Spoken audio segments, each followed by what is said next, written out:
বৃষ্টি সবার জন্য আনন্দ নিয়ে আসে না। যারা আমাদের মতো মধ্যবিত্ত আছে তাদের জন্য অনেক কষ্টকর হয়ে যায়। মনে করেন সকাল 10টার দিকে মাল নিয়ে বাইরেছি 90 পিস, আমার চালান আছে অনেক টাকায়, সকাল থেকে সবাই বেচছি 60 টাকা কিংবা 100 টাকা বেচছি। সকালে অনেক আশা নিয়ে বাইরেছি, এত টাকার মাল নিয়ে কিছু টাকা লাভ করবো, লাভের জায়গায় পাই আছি আমার লস।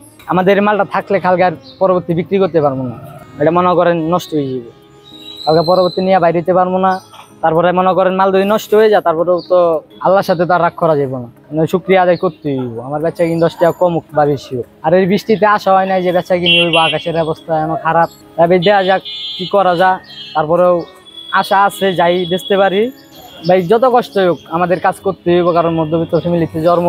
কারণ আমরা যদি কাজ না করি ভাই আমাদের ফ্যামিলি চলবে না। আমরা দিন আনি ভাই দিন খাই, আমাদের তেমন চলাফেরা তেমন ভাবে চলতে পারি না। আমাদের যেমন ভাবে চলাফেরার ইচ্ছা হয় মনে করেন তেমন ভাবে চলতে পারি না।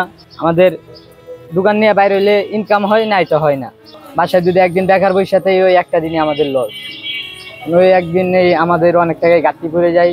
তারপরে মনে করেন ফ্যামিলিতে সমস্যা, মনে করেন মাল যদি বিক্রি নাও করতে পারি হয়তো পুরাটি ফেরত নিবে না, অর্ধেক হইলেও ফেরত নিবে, এই না আমাদের জীবনটা অনেকটা বাঁচা যায়।